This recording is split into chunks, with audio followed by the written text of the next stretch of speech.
So it all starts at the Royal Rumble. You got competitors coming into the match. Kairi Sane, Bianca Belair, Shotzi, Bayley, Raquel, Candice LeRae, and as the ring is filling up, that's when Liv comes out. However, let's set the scene a little bit. So after entrant number 18 comes out, the WWE production crew starts setting up a box, and the people in live attendance are wondering, someone big must be coming out next. So the wrestlers are fighting in the ring, and as the countdown is happening, 3, 2, 1, the buzzer goes off, and that's when you hear Liv's music. The crowd pops, and the wrestlers are shocked. Their reactions is going to be like when Kevin Nash came out in the 2011 Rumble. Raquel is going to be shocked out of them all. Once the camera has gotten their reactions, the camera will shift to the stage, and that's when we see the box. And at the top of the box, it says prison on it. The jail bars slide to the left with Liv coming through it. Her fit is not an orange jumpsuit, but just orange, and on it says prison inmate 019. Now usually Liv runs to the ring in the Rumble, but here she's gonna walk with a purpose. Once Liv is in the ring, that's when she gets her time to shine. She starts attacking the wrestlers, but then that's when we get the standoff between her and Raquel. They stare at each other, and then they both hug it out. A few seconds later, Liv tries to throw Raquel over the top rope, but she hangs on. Raquel gets back in the ring, and Liv shrugs her shoulders and says, hey, every woman for themselves. Later in the match, Raquel throws Liv over the top rope, and she hangs on. Raquel smiles and says, hey, every woman for themselves. We then get to the final 12, and in that final 12, Liv finally eliminates Raquel. She smiles and claps her hands and saying, okay, you got me.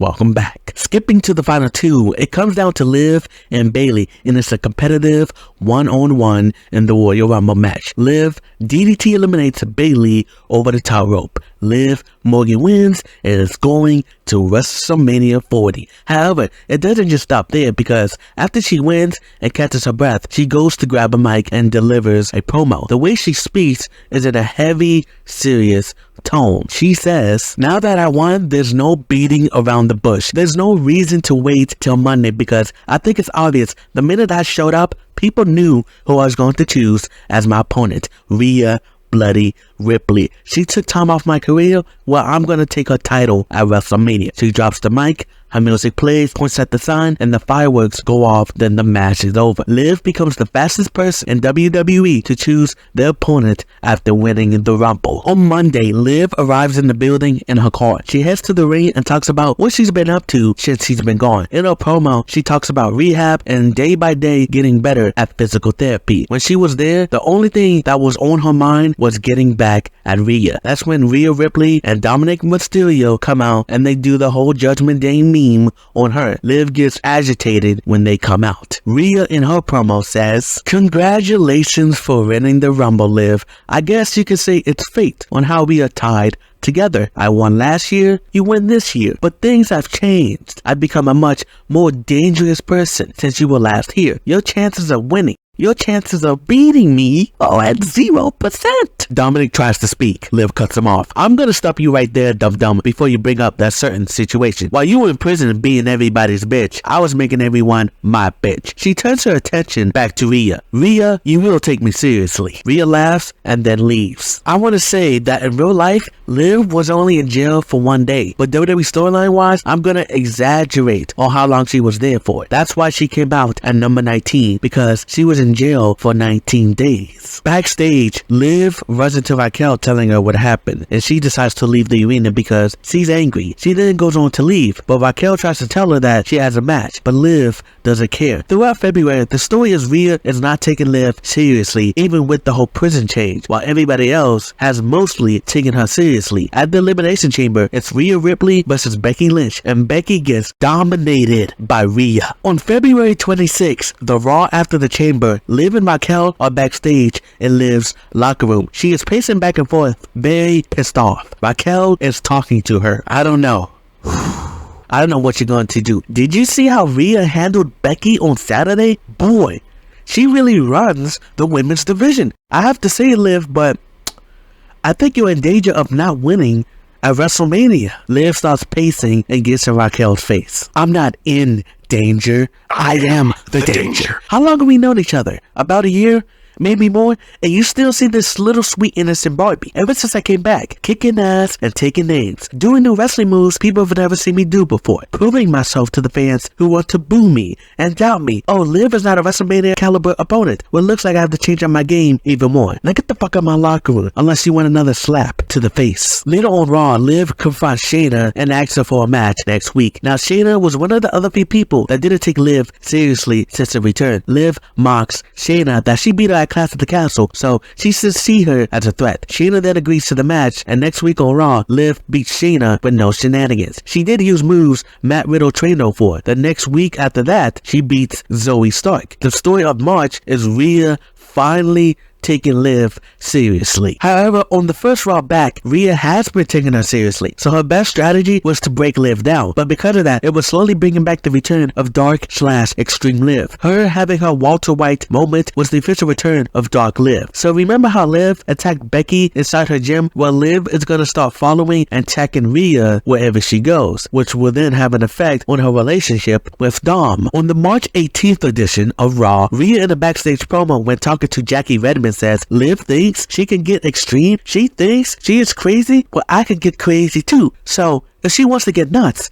then let's get nuts. This brings back the Joker, Rhea. Raquel is getting ready because she's about to face Rhea for the women's title. And she says to Liv, don't you think it would be awesome that you and I could possibly face each other at Mania? I love you. But just like I said to Becky right before her title match, I don't want you to win. There's only one person who should be beating her. That's me. I don't just want the title. I want to win the title from her. Though by some miracle, you do win. It would be an honor to face you. When Rhea versus Raquel happens, we get that Joker Rhea. She dominates Raquel and retains the title. Liv was watching ringside and they both stare at each other. On the 18th edition of Raw, Liv has one final play to cement herself as a threat. She faces Dominic Mysterio. In the first 5 minutes of the match, Dom is taunting her saying he can easily end this, and he even does the Bo Dallas pose on the outside of the ring. In the other 5 minutes of the match, we do see some actual wrestling. Dom does the 3 amigos on her. Rhea will then tell him to wrap it up, and so he goes for the frog splash. He misses, and then that's when she hits the Oblivion. The 25th edition of Raw, both ladies will compete in the Beat the Clock Challenge. Whoever wins their match gets to choose their stipulation match for Mania. The first match is Liv Morgan versus Nia Jax. Nia is the last person to not take her seriously, but Liv is gonna make sure that changes tonight. Rhea will meet up with Nia and tell her that if she puts Liv out of action, she will make sure her spot is replaced by her. Nia agrees to it, but when it comes time for the match, she fails. Liv beats Nia at 9 minutes and 19 seconds. Rhea faces Piper Niven. These two have history and know each other, and with that, Rhea fails to beat her. Chelsea Green was another factor as to why she lost. She kept getting distracted by her. April 1st, it's the contract signing. Rhea speaks first. You know, Liv, you say you love pain and inflicting it, but how did that Oscar nod have made you tap out ever since this came about where you lost the title to Ronda Rousey? It's because it's a lie. We know just the right amount to apply. In 5 days, I'm going to be inflicting so much pain that you're going to be living WrestleMania in a full body cast. And it really sucks. You rejected my offer to join the Judgment Day. Liv Morgan smirks.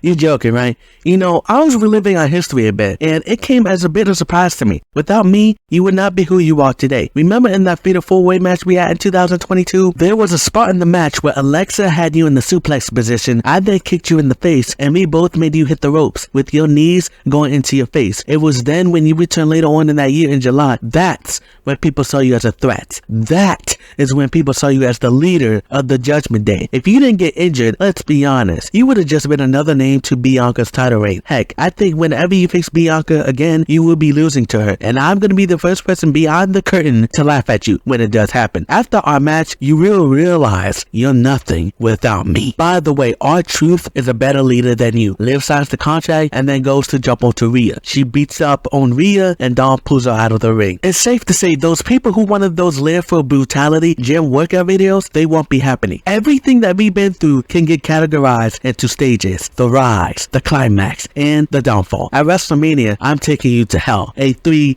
stages of hell. The end game has arrived. The belt is leaving with the queen of extreme. Watch me. WrestleMania 40. It's the co-main event right before CM Punk versus Seth Rollins or Stone Cold Steve Austin happens. When it comes to outfits, it's the Joker versus Harley Quinn. I didn't bring this up, but Liv or Raquel is gonna mention Rhea's blonde days. For entrances, I don't have anything in mind, but for music, Liv is either bringing back the original Nana theme, haven't been a fan of the remix, or what she and a lot of people have wanted, and that's the All the Things She Said theme song, which Victoria has given her blessing to use. Since it's the big stage, Liv would bring back her famous Jolly Rancher blue tongue. Rhea would do the same, but it's purple for obvious reasons. When Rhea is on the apron during her entrance, Liv will be thumbs downing her behind her back. I very much like this bit that she started with Sonya. I won't go much into detail for the match. Stage 1 is a tables match. Liv wins by putting Rhea through a table that is on fire. Now usually these spots are saved for the end of the match, but not here. Stage 2 is a first blood match. Get it? Rhea's nickname is Rhea Bloody Ripley, and she wins the match. Now she wins this match by using Liv's own bat against her. Rhea had beaten her to a bloody pulp. Stage 3 is a Falls Count Anywhere match, and I want to be clear, this isn't your traditional modernized WWE Falls Count Anywhere match where they just go into the crowd and go back into the ring. They're going backstage, and not even just backstage, they are going out the arena. What I want is to emphasize for all these matches that when you're watching, you're gonna feel like it's like in the 90s, 2000 hardcore matches. The ladies are taking hard bumps onto the ground, being thrown into glass, landing on thumbtacks, trying to run over each other, using barbed wire bats, being thrown off balconies. Like they're really trying to kill each other. And here's the thing, Liv wants to do these types of things. That's why she's called the Queen of Extreme. She wants to go far and beyond. I guess that's why some people call her the female Jeff Hardy. Keep in mind that WWE and Triple H want the ladies to work safe, so I doubt this would happen. With that, let's get to the end of the match. After being backstage, they head back to the ring. Despite both ladies who are bleeding from their heads and who are tired, for the next 10 minutes, Rhea dominates Liv. When getting closer to the end, Liv pulls a Undertaker and Ric Flair, where she struggles to stand up, and she's telling her to come on. Bring it. Rhea says, just give up. Liv Morgan balls up her fist and says, I could do this all day. Liv runs at her and tries to clothesline her, but Rhea ducks and transitions that into the riptide position. Rhea smiles, looks at the crowd, smacks her on her butt because early in the match, Liv taunted her with this. So here she is mocking her. She does the riptide, the crowd thinks it's over, the ref counts. 1, 2. Liv then transitions the pin into the rings of Saturn. Rhea then starts struggling because she doesn't want to tap. She starts to muscle her up, but Liv hits her in the face because of the whole knee to the face injury. Rhea tries rolling over, but she holds on to the hold. Liv then remembers what Asuka did to her, so she slightly lets go off that left arm to go to the top of it. She then bends it all the way to the right side as far as she can. With the blood dripping from her face, Rhea starts screaming in pain and can no longer hold on anymore. She then taps out. The music plays, but Liv doesn't let go immediately. She holds on to it for about 5 more seconds. Then that's when she lets go. After that, that's when Samantha Irvin announces her as the winner. Here is your winner and the new Women's World Champion, Liv Morgan. She grabs the belt. A bloody Liv raises the title, puts her foot on top of Rhea, and the fireworks goes off. She makes her way to the top of the stage, and Liv meets the fan who Rhea made cry. Liv hugs her, and that's where it ends. Liv gets a grand moment, but there's one person people want to see face Rhea instead of her, and that is Becky Lynch. But a lot of people say Becky and Rhea is the money match, while Liv and Rhea is a story match, and I can see Triple H deciding to combine the two. Even though I choose Liv, anytime someone brings this up of choosing Becky or Liv, this is me. I'm fine with the triple threat. On top of Rhea not taking Liv seriously, Becky doesn't as well. Plus, their past history too. However, I want the triple threat match to go to Io Shirai when she faces the Kabuki Warriors. I would be appalled if Becky made it into the match. In fact, Liv should have been in the WrestleMania 38 match with Bianca and Becky. I still stand by that. Even if she lost, she should have been in there. The story will play out the same. Liv winning the belt and making Rhea Ripley tap out. The only thing that doesn't happen here is is the 3 stages of hell. This brings me as to why I had Liv win the way she did. When I had Liv do the DDT elimination like what Chris did to the Big Show, and her tapping out Rhea is what Chris did to Triple H. It's been a tradition since WrestleMania 20 that the title switches hands by submission. Let's be honest, Seth Rollins and Roman's match won't end by submission. Me giving it to Liv is to make sure that tradition lives on. On top of that, Rhea has made Liv tap out many times, so Rhea should give back and do the same. The last time Rhea tapped out was against Charlotte in 2021's Money in the Bank. Regardless, after the singles or triple threat match, there will be a WrestleMania 40 press conference, and there, Liv is going to do that 50% being herself and 50% being in character. She will get lots of questions, but there's only 3 you need to know about. 1. How does she plan to make sure that her second title reign isn't trash like the first one? This will be her answer. 2nd, what was it like for that fan to see Liv with the title? This it's her answer. Number 3, it's not really a question, but whatever is asked, it's gonna be a stupid question. You know how these press conferences go? They ask a stupid question, like when that one person asked Io about her facing Taylor Swift. Here, it's gonna be a plant set by WWE to make Liv snap at the person. Liv rolls her eyes and says, "That's a stupid question. Why you ask me that? You know what? This press conference is over. I can't believe I came here." This would then go viral over social media about her breaking down. It should be noted, it wasn't just that one plant. There were a couple plants asking stupid questions. It was just building up to the snap. April 8th, the Raw after Mania. Kayla Braxton would be invited to the show thanks to Adam Pearce, and we are gonna recreate that segment they did on SmackDown. But this time, she will be prepared for the fans to boo. And this is what she says when it happens. "Don't fuck with me! I'll blow all of you to pieces." For the motherfuckers who don't like that I'm champion, y'all better get used to it, because I'm gonna be champion for a long time. I'm still having Liv keep the OG Nana or all the things he said theme, but if not, she goes back to the remix. Rhea will come out limping, selling the effects to the 3 stages of hell match. She has bandages all over her body, especially her face, since she got busted open. Liv has bandages all over her face and body too. Rhea is wearing a similar arm cast Liv had worn where her arm got broken. With Rhea now in the ring, the fans will start chanting, "You tapped out, you tapped out, you tapped out." However, she doesn't give a damn. It doesn't matter to her, cause she is still the most dominant woman in all of WWE, with or without the title. Liv would say, "You say mommy's always on top? Well, looks like mommy's at the bottom now." Raquel will come out telling Rhea to get to the back of the line, as she says Liv promised her a title match. However, Liv corrects her. "I didn't say I will give you a title match. I said you will get a title match if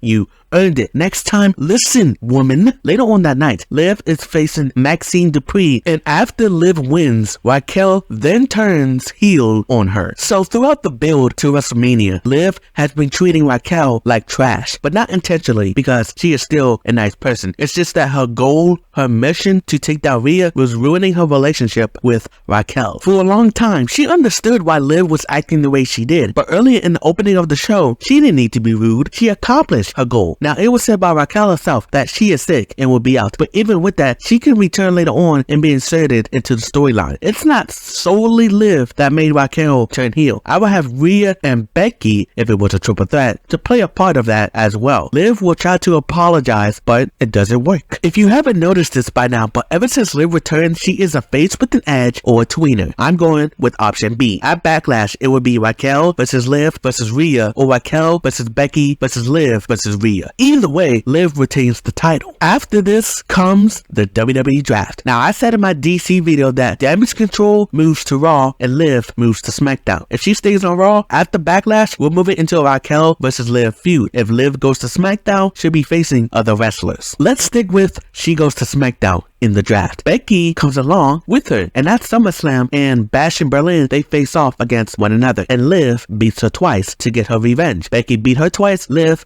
beats her twice to even up the score. If it was a triple threat at Mania, it would add more fuel to the fire. At Survivor Series, Liv would face Kairi Sane, as throughout 2024, Kairi has been built up to face her. If Liv stayed on Raw, she would go on to lose the title to Shayna Baszler. 3rd time's the charm. I don't need Liv holding the title for a year. I'm tired of the long title reigns. A good 6, 7, 8 months is enough for me. I even said that for her first title reign, and looking back, I'm glad I was wrong. She'll get more title reigns in the future. Even after she loses the title, she will continue to be focused on the WWE programs. And with that, that is how I will book Rhea Ripley versus Liv Morgan at WrestleMania 40, along with what comes after. Now let me know in that comment section. Do you think they will address the weed situation where Extreme Liv returns? Do you even want her to face Rhea Ripley at WrestleMania? Cause I swear, if she's in another tag team match for the 4th straight year in a row, I'm gonna be pissed. No offense to Raquel, but it's time to get Liv her dues and redo that first bad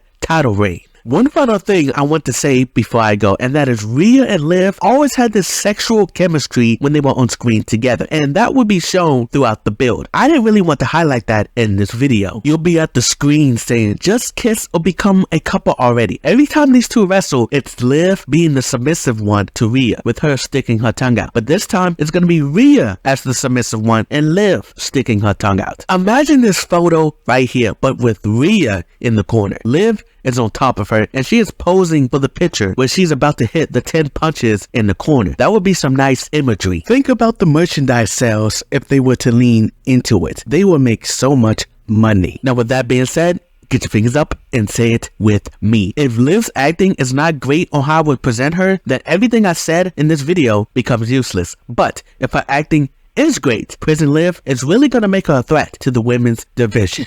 Bye.